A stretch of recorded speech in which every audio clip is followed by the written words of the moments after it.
दोस्तों, आप सब्जी खरीदने मार्केट गए और आपने 126 रुपए की सब्जी खरीदी और 500 रुपए का नोट दिया। और जितनी देर में आप कैलकुलेट करने वाले थे कि सब्जी वाले को कितने रुपए आपको रिटर्न करने चाहिए, उतनी देर में तो उसने आपको रिटर्न भी कर दिए।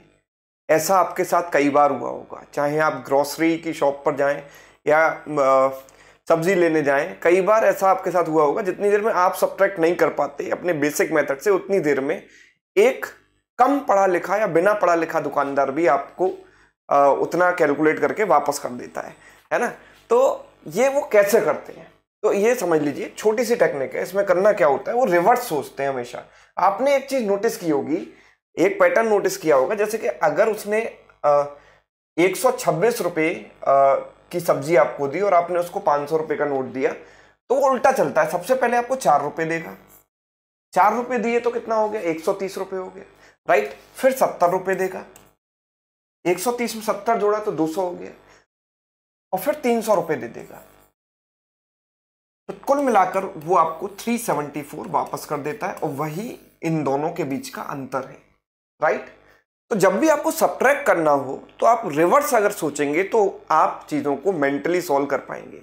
मैं फिर से इस चीज को रिपीट कर रहा हूं कि अगर आपने 126 रुपए की सब्जी खरीदी और 500 रुपए का नोट दिया, मतलब 500 माइनस 126 उस शॉपकीपर को या वेंडर को आपको रिटर्न करने हैं, राइट। तो क्या करेगा, सबसे पहले 4 रुपए आपको दे देगा, ताकि 130 बन गया। 130 में 70 जोड़ेगा तो 200 बन गया, और 200 में 300 जोड़ दिया तो 500 बन गया। तो ओवरऑल जो डिफरेंस आया वो 374 आया। एक और एग्जांपल लेते हैं। सपोज आपने 2000 रुपए का सामान लिया और 2000 रुपए का नोट दिया और 1676 रुपए का सामान लिया, तो आपको कितना रिटर्न करेगा। तो इन दोनों का हमें डिफरेंस निकालना है। तो हमें कैसे सोचना है, देखो 76 का कॉम्प्लीमेंट क्या है, मतलब इसको 100 बनाने के लिए हमें क्या करना पड़ेगा, 24 जोड़ना पड़ेगा। अगर मैं इसमें 24 जोड़ूंगा तो ये 1700 हो गया। 1700 में 300 और जोड़ दूंगा तो इन दोनों के बीच का अंतर आ गया 324, राइट। ये चीज आप दिमाग में भी कर सकते हो, राइट। आगे देखिए, अब जैसे कि ये नंबर है, इनको आपको सब्ट्रैक्ट करना है ना। अब ऐसे दिमाग में आप सब्ट्रैक्ट करोगे तो नहीं कर पाओगे, लेकिन अगर उल्टा सोचोगे तो आप दिमाग में सब्ट्रैक्ट कर लोगे। जैसे कि 456 में से 379 घटाना है, तो 379 में क्या जोड़ूं कि 400 हो जाए। 21 मैंने जोड़ दिया, 400 हो गया, और फिर 56 उसमें ऐड कर दिया, तो कुल मिलाकर कितना आ गया, 77। इतना काम आप दिमाग में कर सकते हो। 21 और 56 को ऐड करना बहुत आसान है। जैसे आप इसको देखिए, अगर 48 में 52 जोड़ देते हैं तो 100 हो जाता है, मतलब 700 हो गया। और 700 में 111 111 जोड़ देंगे तो 811 बन जाएगा, राइट। तो कुल मिलाकर कितना हो गया, 163।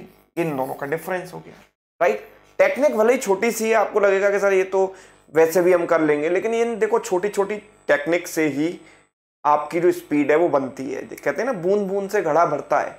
तो ऐसी छोटी छोटी टेक्निक्स आप अगर सीखते रहेंगे और सीखने के साथ साथ अपने उपयोग में लाते रहेंगे, उसको यूज करते रहेंगे लगातार, तो आप जो है कैलकुलेशन में एक दिन महारत हासिल कर लेंगे, राइट। तो ये टेक्निक आपको कैसी लगी ये मुझे कमेंट करके जरूर बताइएगा, और चैनल पर अगर आप नए हैं तो चैनल को सब्सक्राइब कर लीजिएगा।